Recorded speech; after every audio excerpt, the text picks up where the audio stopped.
ಹಾ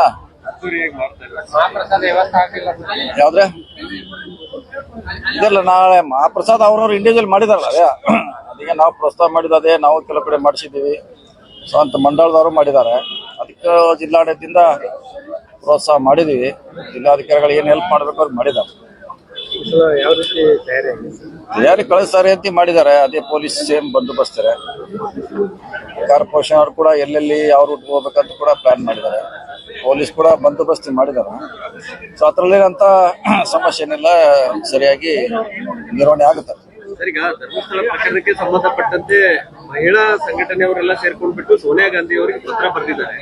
ಅದರಲ್ಲಿ ಡಿ.ಕೆ. ಶಿವಕುಮಾರ್ ಅವರ ಹೇಳಿಕೆ ಮತ್ತು ಲಕ್ಷ್ಮೀ ಹೆಬ್ಬಾಳ್ಕರ್ ಅವರ ಹೇಳಿಕೆ ಕೂಡ ಉಲ್ಲೇಖ ಮಾಡಿದ್ದಾರೆ. ಏನಂತ ಬರ್ತಾರೆ, ಏನಿಲ್ಲ ಬಂದವರು ಯಾರು ಅಂತೇಳಿ ಆ ಸೌಜನ್ಯ ಕೇಸ್ ರಿಲೇಟೆಡ್ ಹಿಡ್ಕೊಂಡು ನೋಡಿ, ನಾವು ಬರೋದ್ರಿಂದ ನಾವು ಪತ್ರ ಬರೋದ್ರಿಂದ ಅಥವಾ ಏನಾಗೋದಾಗಲ್ಲ. ಅದು ನ್ಯಾಯಾಲಯದಲ್ಲಿದೆ. ನ್ಯಾಯಾಲಯ ಅಂತಿಮವಾಗಿ ಮಾಡಬೇಕು. ತನಿಖಾ ತಂಡ ಇದೆ. ನಾವು ಹೇಳೋಕ್ಕಿಂತ ಏನೋ ಪ್ರಯೋಜನ ಆಗೋದಿಲ್ಲ. ತನಿಖಾ ತಂಡ ವರದಿಗೆ ನಾವೆಲ್ಲ ಕಾಯ್ಬೇಕಷ್ಟೇ. ಅದೇನು ಗೊತ್ತಿಲ್ಲ. ನಿಮ್ಮನ್ನ ಎಲ್ಲದಕ್ಕೂ ರಾಜಕೀಯ ಬರ್ಸ್ಲಿಕ್ಕೆ ಆಗೋದಿಲ್ಲ. ಮುಂಚೆ ಡಿ.ಕೆ. ಶಿವಕುಮಾರ್ ಅವರು ಸ್ಟೇಟ್ಮೆಂಟ್ ಕೊಟ್ಟಿದ್ದಾರಲ್ಲ, ಕನ್ಸ್ಪಿರಸಿ ಇದೆ, ಷಡ್ಯಂತ್ರ ಇದೆ ಅಂತ ಏನಾದ್ರು ಪ್ರೆಷರ್ ಇದೆ SIT ಮೇಲೆ ಇನ್ವೆಸ್ಟಿಗೇಷನ್? ನಮಗ್ ಗೊತ್ತಿಲ್ಲ. ಅವರೇ ಹೇಳ್ಬೇಕಲ್ಲ, SIT ಅವ್ರು ಹೇಳ್ಬೇಕಂದ್ರ ಬಗ್ಗೆ. ಅವ್ರಿಗೆ ನಮ್ಗೆ ಐಡಿಯಾ ಇಲ್ಲ. ಮಾಡ್ತಿದ್ದಾರೆ, ಆಲ್ರೆಡಿ ಮಾಡ್ತಿದ್ದಾರೆ. ಮುಕ್ತವಾಗಿ ಮಾಡ್ತಿದ್ದಾರೆ. ಮುಂದೆ ಮಾಡ್ತಾರಂತ ಭರವಸೆ ಇರೋಣ. ಸರಿ, ಈ ಪ್ರಕರಣದಲ್ಲಿ ಕೇರಳದ MP ಅವರ ಹೆಸರು ಕೂಡ ಇದಕ್ಕೆ ಕೇಳಿ ಬರ್ತಾ ಇರೋದು. ಮಾಡುತ್ತೆ, ತನಿಖೆ ಮಾಡ್ತಾರೆ. SIT ಅವ್ರು ಅಲ್ಲಿ ಹೋಗಿ ತನಿಖೆ ಮಾಡ್ತಾರೆ. ಮಾಡಕ್ಕೆ ತೊಂದರೆ ಇಲ್ಲ. ಯಾರು ಇದ್ರದೆಲ್ಲ ಬುರುಡೆ ವಿಚಾರ ಹೊರಗೆ ತೊಗೊಂಬಂದ್ರು, ಈಗ ಅವರೇ ಅಕ್ಯೂಸ್ಡ್ಗಳು ಆಗ್ತಾ ಹೋಗ್ತಾ ಇದ್ದಾರೆ. ಯಾರು ಸುಳ್ಳು ಹೇಳಿದ್ರೆ ಅದು ಅವ್ರಿಗೆ ಪನಿಷ್ಮೆಂಟ್ ಮಾಡ್ತಾರೆ. ಯಾರು ಸುಳ್ಳು ಹೇಳಿದ್ರೆ ಸರ್ಕಾರ ಮುಂದೆ ತಪ್ಪು ಹೇಳಲಿಕ್ಕೆ ಪ್ರಯತ್ನ ಮಾಡ್ರೆ ಅವ್ರಿಗೆ ಪನಿಷ್ಮೆಂಟ್ ಆಗೇ ಆಗ್ತದೆ. ಒಂದ್ ಕಡೆ ತನಿಖೆ ಆಗ್ತಾ ಇದೆ, ಆದ್ರೆ ಬಿಜೆಪಿ ಅವರು ಇದರಲ್ಲಿ ರಾಜಕಾರಣ ಬೆರೆಸಿ ಇದರಲ್ಲೂ ಕೂಡ ಬೇಳೆ ಬೇಯಿಸ್ಕೊಳ್ಳುವಂಥದ್ದು. ಅವ್ರು ಏನ ಮಾಡ್ರು ಕೂಡ ತನಿಖೆರ ಏನ ಮಾಡ್ಬೇಕು, ತನಿಖೆ.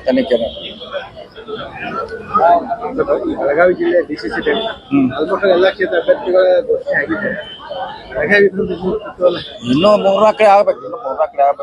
ಇನ್ನೂ ಟೈಮ್ ಇದೆ. ರಾಹುಲ್ ಜಾರಕಿಹೊಳಿ ಇನ್ನೂ ಟೈಮ್ ಇದೆ. ನೋಡಿ, ಇನ್ನೂ ಚರ್ಚೆ ಆಗಿಲ್ಲ. ಚರ್ಚೆ ಆಗ್ಬೇಕು. ಇನ್ನೂ 1 ತಿಂಗಳಿದ್ರೆ ಟೈಮ್ ಇದೆ. ಆರಾಮಾಗಿ ಬಹಳಷ್ಟು ಜನ ಒತ್ತಾಯ ಇದೆ. ಮಾಡ್ತಾರೆ, ಇಲ್ಲಿ ಮಾಡ್ತಾರೆ. ಬೇಗ ಮಾಡ್ಸಕ್ ಹೇಳ್ತೀವಿ. ಗಣಪತಿ ಇರೋದ್ರಿಂದ ಆಗೋಲ್ಲ. ಗಣಪತಿ ಆದ್ಮೇಲೆ ಮಾಡ್ತಾರೆ.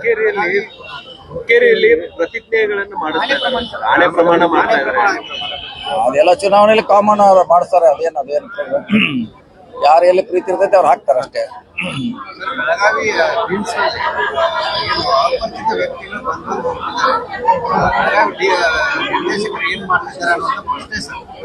ಏನು ಲಂಗು ಲಗಮ್ ಇಲ್ದಂಗೆ ಆಗ್ಬಿಟ್ಟೆ. ಕೇಳ ನೋಡೋ ರಾಜೀವ್ ಅವ್ರು ನೋಡ್ರಿ, ಅಟೆಂಡ್ ಮಾಡ್ರಿ. ಚೆಕ್ ಮಾಡೋದು. ಇನ್ಕ್ವೈರಿ ಕಮಿಟಿ ಹಾಕಿದ್ದಾರೆ. ಒಂದ್ ವಾರ ಹಿಂದೆ ಸರ ಕಳ್ಳು ಕಟ್ ಮಾಡಿದ್ರು. ಅದಕ್ಕಿಂತ ಮುಂಚೆ ಕೂಡ ಅದೇ ರೀತಿ ಆಗಿತ್ತು. ಈ ಮೊನ್ನೆ ಕೂಡ ಅದೇ ರೀತಿ ಆಗಿದೆ. ಪದೇ ಅದೇ ರೀತಿ ಆಗ್ತದೆ. DC ಅವ್ರಿಗೆ ನೋಡ್ಲಿಕ್ಕೆ ಹೇಳ್ತೀನಿ. ಇನ್ನು ಇವತ್ತು ಗಣಪತಿ ಮುಗಿದ್ಮ್ಯಾಗ ಸೊ ಅಟೆಂಡ್ ಮಾಡ್ಲಿಕ್ಕೆ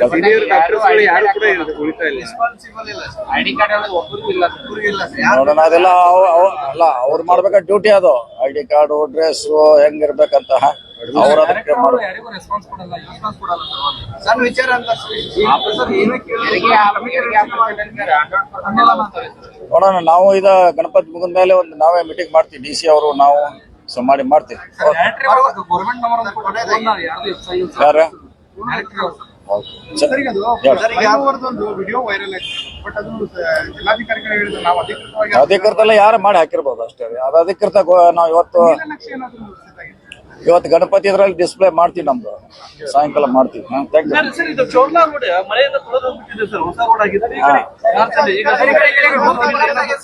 ಮತ್ತೆ ನಾವು ಅಲ್ಲೇ ಹೋಗ್ತೀವಿ. ನೋಡೋಣ ಯಾರು ಸಪೋರ್ಟ್ ನೋಡೋಣ.